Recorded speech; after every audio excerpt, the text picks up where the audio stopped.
పర్యావరణ పరిరక్షణ కోసం ఇప్పుడు ప్రధానంగా వినిపిస్తున్న పేరు ఎలక్ట్రిక్ వాహనాలు. ప్రభుత్వ ప్రోత్సాహంతో ప్రజలు ఈ వాహనాల కొనుగోలుకు ఆసక్తి చూపిస్తున్నారు కూడా. తెలంగాణ ఆర్టీసీ కూడా పెద్ద ఎత్తున ఎలక్ట్రిక్ బస్సులను కొనుగోలు చేసింది. అయితే ఎంతో గొప్ప లక్ష్యంతో తీసుకువచ్చిన ఈ బస్సుల్లో ప్రయాణం సురక్షితమేనా అనే ప్రశ్నలు తలెత్తుతున్నాయి. ఇటీవల నిజామాబాద్, వరంగల్, కరీంనగర్లో వరుసగా 4 ఎలక్ట్రిక్ బస్సుల్లో మంటలు చెలరేగడం ఆందోళన కలిగిస్తోంది.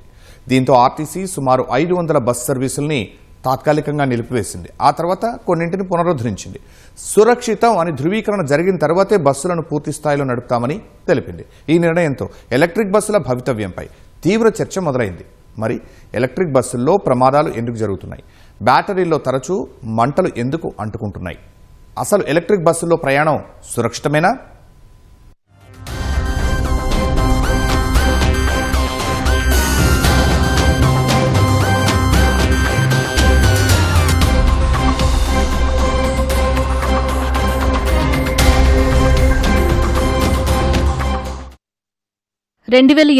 జూన్ 21న కరీంనగర్ 2 డిపో నుంచి జేబీఎస్కు బయలుదేరిన ఆర్టీసీ ఎలక్ట్రిక్ బస్సును నగరం దాటగానే అలుగునూరు వద్ద డ్రైవర్ నిలిపివేశాడు. అందరూ దిగితేనే బస్సు స్టార్ట్ అవుతుందని ప్రయాణికులందరినీ దింపేశాడు. కాని అసలు కారణం వేరే. సాఫీగా నడవాల్సిన ఎలక్ట్రిక్ బస్సులు ఏదో లోపం కనిపించింది. పొగలు వస్తున్నట్లుగా వాసన వచ్చింది. ఫైర్ అలారం మోగలేదు. కాని డ్రైవర్ అప్రమత్తమయ్యాడు. ప్రయాణికులను దింపేశాడు. చూస్తూ ఉండగానే బ్యాటరీలో మంటలంటుకున్నాయి. క్రమంగా విస్తరించాయి. నిమిషాల్లోనే బస్సు పూర్తిగా దగ్ధమైంది. కరీంనగర్ జిల్లాలో జరిగిన ఈ ఘటన ఇన్నేళ్లు ఎలక్ట్రిక్ బస్సుల్లో ప్రయాణిస్తున్న ప్రయాణికులను ఆందోళనకు గురిచేసింది. ఎలక్ట్రిక్ బస్సులు సురక్షితమేనా అనే అనుమానాలు కలిగేలా చేసింది. ఈ ఘటనపై ఎలక్ట్రిక్ వాహనాల తయారీ సంస్థ జేబీఎం నిపుణులు సైతం ఢిల్లీ నుంచి వచ్చారు. ప్రమాదం జరిగిన బస్సు, బ్యాటరీలు అన్నింటినీ పరిశీలించారు. హైదరాబాద్ వెళ్ళే టైంలో జస్ట్ ఒక 8 o'clock టైంలో అంటే 8:05కి అయింది. 8 టైంలో డ్రైవర్ టక్కన అలర్ట్ చేసేసి పెట్రోల్ బంక్ దాటినాక ఆపేసి మమ్మల్ని అందరిని అలర్ట్ చేసేసి అందరినీ దింపిండు. ఎవరికైతే ఏ ప్రాబ్లం కాలేదు. ఓన్లీ బస్ వరకు మాత్రం భయంగా జరిగింది.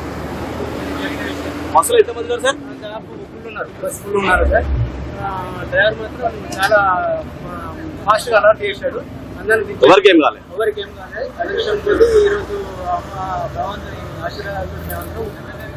మొదటి ప్రమాదంపై నిపుణులు ఓ అభిప్రాయానికి రాకముందే అదే కరీంనగర్ 2 డిపోలో జూలై 1 తెల్లవారుజామున 4 గంటల సమయంలో ఛార్జింగ్ పూర్తి చేసుకుని పార్కింగ్ చేసిన మరో ఎలక్ట్రిక్ బస్సు బ్యాటరీలో మంటలు చెలరేగాయి.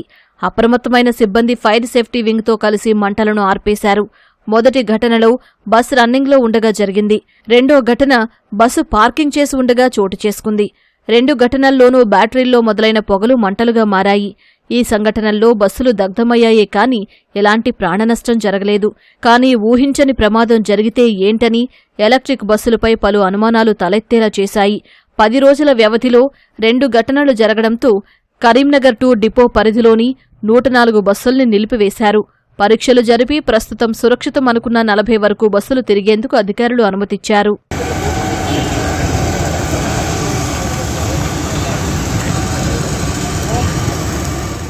ఎలక్ట్రిక్ బస్సుల్లో మంటలు అంటుకోవడం కరీంనగర్లోనే కాదు, గతంలో వరంగల్ 2 డిపోలోనూ జరిగింది.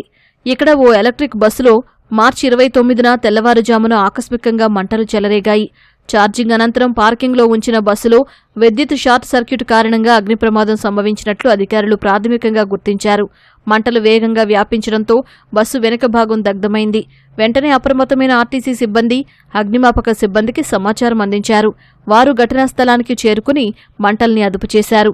ఈ ప్రమాదంలో బస్సులోని 4 బ్యాటరీలు దెబ్బతిన్నట్లు అధికారులు తెలిపారు. కొద్ది రోజుల వ్యవధిలోనే ఇదే జూన్ 9న మరో ప్రమాదం జరిగింది. వరుస ఘటనల నేపథ్యంలో వరంగల్ రీజనల్ మేనేజర్ పరిధిలోని 110 బస్సుల్ని నిలిపివేశారు. తదుపరి ఆదేశాలు వచ్చే వరకు వాటిని బయటకు తీయొద్దని అధికారులు నిర్ణయించారు. 2 ప్రమాదాలను జేబీఎం నిపుణులు పరిశీలించి కారణాలను విశ్లేషించారు. కానీ ఇలాంటి ఘటనల నివారణకు ఏం చెయ్యాలన్న దానిపై నిర్ణయానికి రాలేకపోయారు. ఈ మధ్య కొంత ఫ్రీక్వెంట్గా ఫైర్ యాక్సిడెంట్స్ అవుతున్నాయండి. అది ఛార్జింగ్ జరుగుతున్నప్పుడు కానీ, ఐడిల్గా ఉన్నప్పుడు కానీ, ఈవెన్ లైన్ మీద ప్రయాణికుల్ని ట్రాన్స్పోర్ట్ చేస్తున్నప్పుడు కానీ కొన్ని చోట్ల ఈ ఫైర్ యాక్సిడెంట్స్ అవుతున్నాయి. సో దీని మీద అనాలిసిస్ నడుస్తుంది. ఎక్స్పర్ట్స్ టీమ్ వచ్చి ఆ డీటెయిల్స్ అన్నీ తీసుకుని వెళ్ళారు. అంతకుముందు ఇన్సిడెంట్స్ జరిగినప్పుడు కూడా వచ్చి చూసి కొన్ని ప్రికాషనరీ మెజర్స్ చెప్పారు. బట్ అవి ఇంకా ఫ్రూట్ఫుల్గా కాలేదు. ఈవెన్ దెన్ ప్రికాషనరీ మెజర్స్ తీసుకున్నా బట్ రిజల్ట్స్ సేమే ఉన్నాయి. ఉమ్మడి నిజామాబాద్ జిల్లా రీజియన్ పరిధిలోని నిజామాబాద్ డిపో 2లో 89 ఎలక్ట్రిక్ బస్సులు ప్రయాణికులను గమ్యస్థానాలకు చేర్చుతున్నాయి. వీటిల్లో 66 ఎక్స్ప్రెస్, 18 సూపర్ లగ్జరీలు, 5 డీలక్స్లు ఉన్నాయి. ఎలక్ట్రిక్ బస్సుల నిర్వహణ సరిగా లేదు.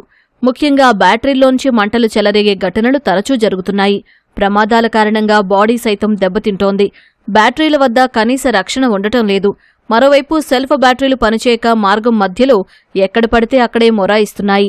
జూన్లో 33/11 kV ట్రాన్స్ఫార్మర్ నుంచి డిపో 2లోని 20 ఛార్జింగ్ పాయింట్లకు వచ్చే ప్రధాన కేబుల్ దగ్ధమైంది. సెప్టెంబర్లో డిచ్పల్లి మండలం ధర్మారం వద్ద ప్రయాణిస్తున్న ఎలక్ట్రిక్ బస్సు బ్యాటరీ నుంచి పొగవచ్చింది. డ్రైవర్ సమయస్ఫూర్తితో వ్యవహరించి బస్సును అక్కడే ఆపి ప్రయాణికులను దించేశాడు. ఈ కారణంగా అప్పట్లో వారం రోజుల పాటు ఎలక్ట్రిక్ బస్సులన్నీ ఎక్కడికక్కడే నిలిచిపోయాయి. ఆ తర్వాత సురక్షితమే అనుకున్న వాటిని పునరుద్ధరించారు. జూలైలో జరిగిన ఇన్సిడెంట్లు ఏంటంటే డిపోలోనే అలారం సిస్టమ్ ఉంటుంది బస్లో. దానిలో ఎర్రర్ వస్తుందని వాళ్ళు చెక్ చేస్తుంటే టెక్నీషియన్సే కనిపెట్టడం జరిగింది. సో ఈ 2 ఇన్సిడెంట్స్ జరిగాయి. ఇప్పుడు రీసెంట్గా కరీంనగర్ ఇన్సిడెంట్లో ఏంటంటే బస్ కాలిపోవడం జరిగింది. మళ్ళీ రీసెంట్గా కూడా డిపోలో ఫైర్ ఇన్సిడెంట్ జరిగింది. సో జేబీఎం వాళ్ళు ఏంటంటే మొత్తం బస్సెస్ అన్ని చెక్ చేస్తారు. వాళ్ళ టెక్నీషియన్స్ అందరూ చెక్ చేసిన తర్వాత మా మేనేజ్మెంట్ డెసిషన్ తీసుకుంటారు. దాన్ని బట్టి మళ్ళీ ఆపరేషన్ రెస్టోర్ చేస్తాము. తర్వాత ఇప్పుడు అంటే ఎవరికి ఇబ్బంది కాకుండా మేమేంటంటే ఏ రూట్స్లో ఇవి ఆపరేట్ అయ్యేవో వాటిల్లో మా బస్సులతో వాటిని ఆ ట్రిప్స్ అన్ని రెస్టోర్ చేయడం జరిగింది. సో ప్రయాణికులకు కూడా ఎటువంటి ఇబ్బంది లేకుండా మేము ఎన్ష్యూర్ చేసుకుంటున్నాం. ఎలక్ట్రిక్ బస్సుల్లో వరుసగా మంటలు చెలరేగుతున్న ఘటనల నేపథ్యంలో ప్రస్తుతం ఆర్టీసీ రాష్ట్ర వ్యాప్తంగా 10 డిపోల పరిధిలో జేబీఎం సంస్థ నడిపే సుమారు 500 సర్వీసులను తాత్కాలికంగా రద్దు చేసింది. తనిఖీలు చేసి సురక్షితమనుకున్న వాటిని ఒక్కొక్కటిగా పునరుద్ధరిస్తోంది. ప్రయాణికుల భద్రత రీత్యా హైదరాబాద్ బస్ భవన్లో కమాండ్ కంట్రోల్ కేంద్రాన్ని ఏర్పాటు చేయాలని ఆర్టీసీ నిర్ణయించింది. బస్సు రోడ్ల మీదకు రావడానికి ముందే వాహనం నడవడానికి సిద్ధమా లేదా అన్నది సర్టిఫై చేయాలని సూచించింది. ప్రమాదాల విశ్లేషణ నివేదిక, శాశ్వత నివారణ చర్యలు, battery fitness certification, Hyderabad bus భవన్లో కమాండ్ కంట్రోల్ ఏర్పాటు, భద్రతకు సంబంధించిన నివేదిక సమర్పించాలని అధికారులకు సూచించింది. జేబీఎం సమర్పించే నివేదికలను ఆర్టీసీ ఉన్నతాధికారుల బృందం క్షుణ్ణంగా పరిశీలిస్తుంది. జేబీఎం టెక్నికల్ బృందం బస్సులు నడిపేందుకు పూర్తి ఫిట్గా ఉన్నాయని ధృవీకరించిన తర్వాతే మొత్తం అన్ని బస్సుల పునరుద్ధరణపై తుది నిర్ణయం తీసుకోనున్నారు. అనంతరం సంస్థ నిర్దేశించిన అన్ని షరతులను జేబీఎం యాజమాన్యం పూర్తిగా పాటించినట్లు సంతృప్తి చెందితేనే తిరిగి మొత్తం ఎలక్ట్రిక్ బస్సులు రోడ్డు మీదకు రానున్నాయి.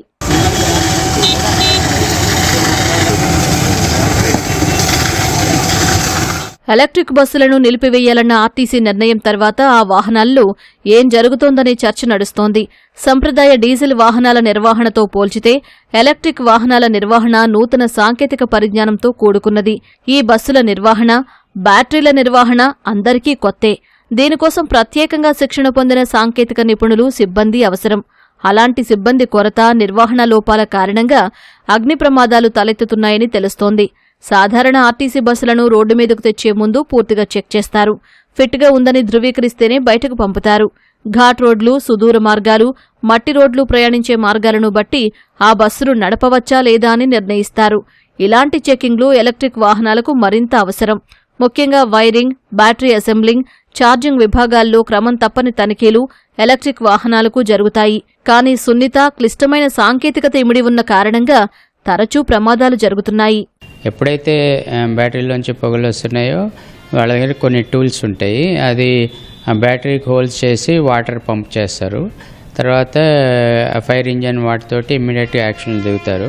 అయితే అది వెంటనే ఆగిపోవు ఫైర్, అది స్లోగా డెవలప్ అవుతూనే ఉంటుంది because of batteries functioning nature. So అది ఓన్లీ పోస్ట్ రెమిడియల్ ఇదే మనం తీసుకోగలుగుతున్నాం ఇప్పటిదాకా. బట్ ప్రివెంటివ్ అన్నది దాని మీద పూర్తిగా టెక్నికల్ ఎక్స్పర్ట్సే చేయాలి.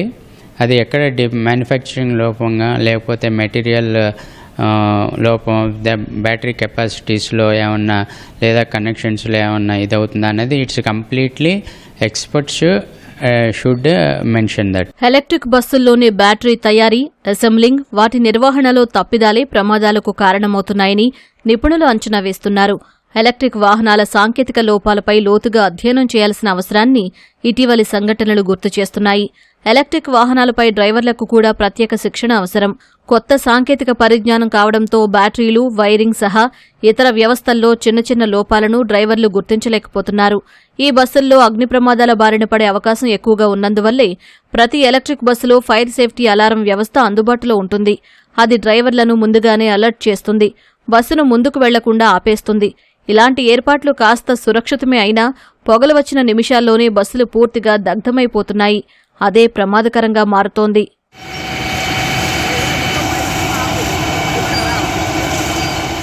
ఇటీవల కాలంలో సాధారణ ఆర్టీసీ బస్సుల్లోనూ మంటలు చెలరేగి పలువురు ప్రాణాలు కోల్పోయిన ఘటనలు ఉన్నాయి.